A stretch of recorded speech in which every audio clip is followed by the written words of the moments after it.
Florida, the state in the country with the most regressive tax code, aka the poor get charged more than the rich, is now regressing even further. Let's dive into it.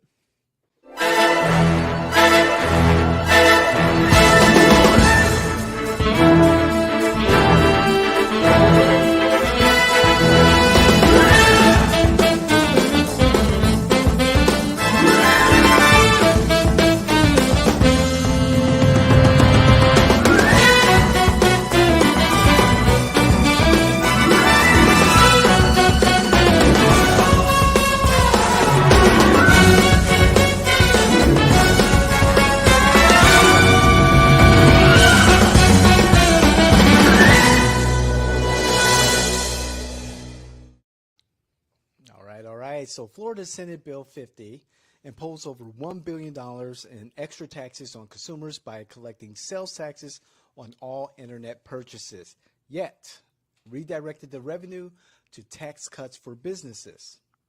The recent House Bill 7073 further favors businesses, reducing consumer benefits like tax holidays. Let's go. Well, if we're going to be reducing tax holidays, you got to ask, what are we saving the money for? Mm-hmm. So, and here's what it was. It was renting interest rates for businesses. So if a business is renting a roof, instead of 2% interest that they'd be paying, rate that they'd be paying, now they're going to pay a 1.2%. And I forget which journalist it was, but somebody did calculate and found that these values were roughly the same. So instead of 3 months, tax holiday, we're getting a 1 month tax holiday. Very sad. And this is not anything new. It's not something to be surprised about from the state of Florida. And there's actually a lot more in the works recently that benefits big companies at the cost of consumers. Exactly. I remember talking about the last legislative session in 2023 and the big tax cut or tax burden transfer from businesses to consumers, to residents, to citizens of Florida. And all this talk about, DeSantis going after Disney and making Disney pay and blah, blah, blah. Well, Disney was part of, the benefiting from those tax cuts in the 2023 budget, and now we're seeing it again. I believe there was a transfer of $1 billion in that last budget, and we're seeing it again. Yeah, it's, we have to pay taxes so that corporate doesn't have to. And it's one thing if we're trying to benefit small business. That's one thing because, it's important to foster small business. It's good for upward mobility. It's good to ensure competition in the market. Benefiting small business is a great pursuit, but these Florida bills have not been in pursuit of that. For instance, there's a bill on I believe it's in right now. I don't remember if they got it through or not, where local governments will no longer be allowed in this state to impose seasonal restrictions on fertilizer. Brevard County, where I'm from, has a seasonal restriction on fertilizer. Why? Because the bottom of our river is covered in a half foot of muck. Right. And that muck is only caused because of fertilizer going into the water. So in the summer, you don't fertilize your lawn. You don't need it anyways, generally. There's a couple small exceptions you can do, but that applies to a dozen people on the island, So it's fine. But the reason they did it was who's contributing to their campaigns? Big fertilizer, not small fertilizer. That's for sure. It wasn't small fertilizer pushing for this. No, it was the big companies, and the big companies are the ones who get the biggest benefit. Mm-hmm. Disney, of all companies, gets a benefit. Yes, they do. Scrooge McDuck needed a tax cut on his big gold pile. Regardless of this battle over the Central Florida Tourism District or the Reedy Creek Tax District, formerly known as the Reedy Creek Tax District, Disney has made out nicely in past budgets, recent budgets, and will turn out it will be the same for this current budget. The legislative session ended last Friday, March the 6th, and so we're almost a week afterwards. The budget, I forgot how big it was. Was it $17 billion or $117 billion? regardless, a budget bill was submitted to the governor for his signature. Excuse me. And we'll be doing a legislative recap, Yes.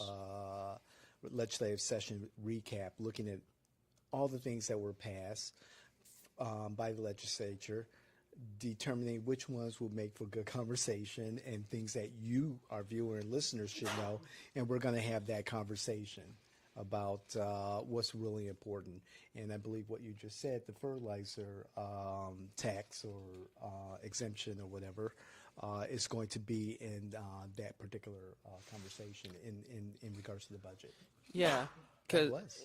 and as well, there's now that little push to not be allowed to establish a rural boundary anymore. You know, a rural boundary which benefits rural citizens, everybody who drives, current renters, but the developers, they need to spread out and build more low density housing. And again, I say this a lot, that when you have a supermajority that doesn't fight to hold itself accountable, you start to slip and you start to lose an edge in your legislation. And I think it's gotten to the point where I think a lot of members of the Florida House feel invincible. Oh yeah. You know, With that they super majorities. Yeah, they feel invincible. They feel like they can more or less do whatever they want. You know what? These people all contributed to my campaign. We're going to treat them nicely so I can get funds for my re-election campaign this year. And Yes. it's not subtle at all anymore. It is not. It is not. By the thousands, the tens of thousands, and the Republicans are the party in control with super majorities in both the House and the Senate, and of course the governor's mansion. And so they dictate what policy is going to be. They're going to dictate what tax policy, fiscal policy is going to be, and be rewarded for it.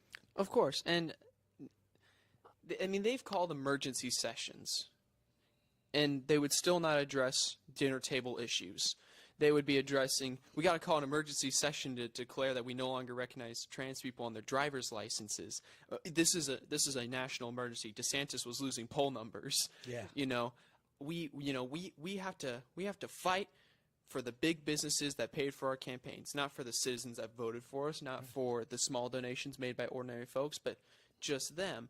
I mean, we still don't really, we're still doing, that's about all that was dedicated to housing.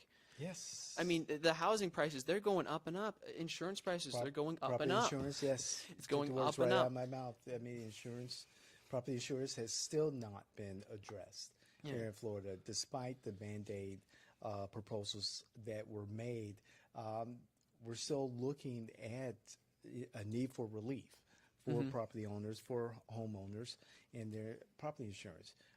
We see a situation down in Palm Beach with, the condos there, and people unable to afford living in their condos because of, one, the HOA fees, condo fees, maintenance fees, and also the fact that more and more homes, more and more condos are not being insured, or their insurance rates are going up. Yeah, and whenever we talk with Republicans, well, at least whenever I do, whenever I'm talking with Republicans, younger, older, doesn't matter, they always say that it's important to be hospitable to business. Sure, man, I can agree with that. Sure. Businesses are the free market is a cornerstone, to our success, a bulwark of our prosperity. But I got to ask, what constitutes business friendly? I mean, a state with a regressive tax code, very loose regulations, despite a very fragile ecosystem. You can basically campaign fund your way to whatever legislation you want. At what point in the process of legislating do we become business friendly? And I don't think I've gotten a clear answer. The answer is generally something in the realm of more is better. Okay. More is better. More. And I say, and this is a problem I have, and this is a problem with activists, left or right. Mm-hmm. More. We got to keep going. We can't stop making progress. We can't stop pushing for our cause. So then you got to ask, well, where does it end? I mean, what's the actual goal here if every part of it is relative, right? We don't have a concrete goal. We've just decided that because it's our philosophy to be business friendly, that we have to keep pushing and pushing and pushing and pushing and pushing and pushing and pushing ad nauseum, never ending, time immemorial. Well, the system feeds itself. You know, you push these tax cuts for big business, and more businesses come to Florida, and they spur revenue for the state, but more importantly, they spur revenue for their shareholders, for the business owners, so forth and so on. That doesn't necessarily trickle down to the labor that is behind a lot of these businesses. And it doesn't even stay in Florida either. Good point. A lot of that money that we're fighting so hard to put in, it gets exported. Sure. It doesn't stay here with you. Right. But it does make it business friendly here in Florida. Unfortunately, consumers, residents, workers are not keeping up. And there are sectors of jobs where we still have a severe shortage. It's gotten better. It has gotten better.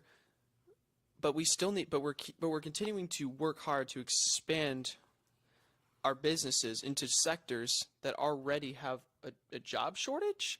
And of course, you got to make sure that none of that labor is immigrants either. You got to make sure they're not working in the state of Florida. You got to make sure they're not working. Right. And so then again, I ask, like, what's the plan here? What's the actual plan? You know, and I think, like with many of the weaknesses in recent Florida legislative history, it's very short term.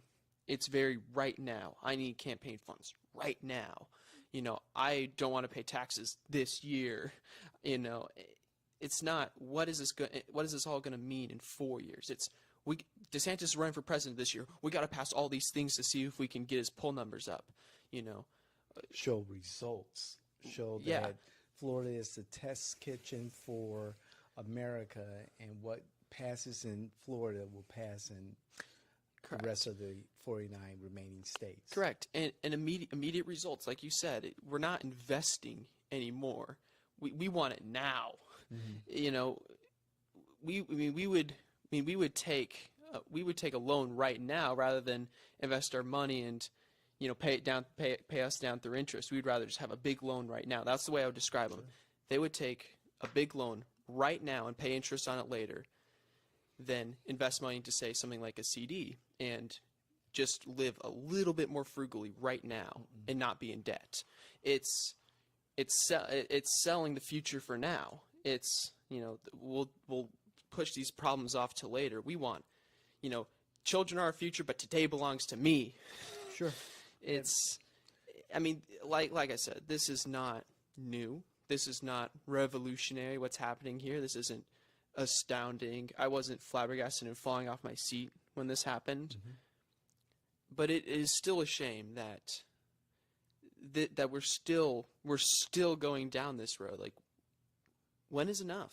When are we done? I don't think we ever are. Until government is small enough you could drown it in a bathtub. Not my quote, Grover Norquist. That's his quote.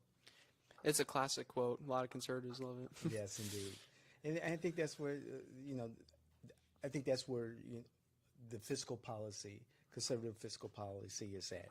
We're seeing it in Project 2025 in reducing the administrative state. Again, Florida is the test kitchen for America. Yeah. And so in the last legislative session in 2023, we had a lot of policy, the governor's woke agenda, cultural wars, and we see how that went. It failed. He's being challenged in court and losing in court. And so we'll see the fruits of these tax cuts, the cut to the business rent tax, the cut to this, the cut to that. We'll see the fruits of those policies in the coming years. But right now, conservatives are saying here in Florida, this is what America can be. And we'll see. We'll see, you know, given a few years. Every economic policy, you got to give it a few years to know for certain. I'm pretty confident that it's just going to make it more unaffordable to live in Florida. That Florida is just going to continue to price out ordinary consumers and be more inhospitable. So the future is bright. I live here. I'm young. This sucks. Maybe one day I'll retire. Can't wait for that day. I don't know if we'll be able to afford to retire. We're never retiring. Woo! J&W forever. Yay. Like, comment, and subscribe, please. If you made it to the end, you already made it to the end. You already watched it. Yes. We have a lot more content like this. We cover everything from your dinner table issues to bigger theory to campaign tips, anything you could want, definitely. government related. Yes. So please join our community. We're trying to grow. We're trying to start a conversation. Do you support House Bill 7073? If so, why? We want to hear you. Amen to that. Kellen's right. We want to hear what you have to say. Comment. Please comment. We love responding to your comments. I personally respond to many of the comments across all of our socials. But, check us out, again, as Kellen said, on our other podcasts. You have this, of course, You Can't Make This Shit Up. You have The Morning Constitution, The David Washington Show, and Countertop Politics. Great content. And don't forget, we have the newsletter, The Informer, our blog. So much going on. This has been You Can't Make This Shit Up, and we are out.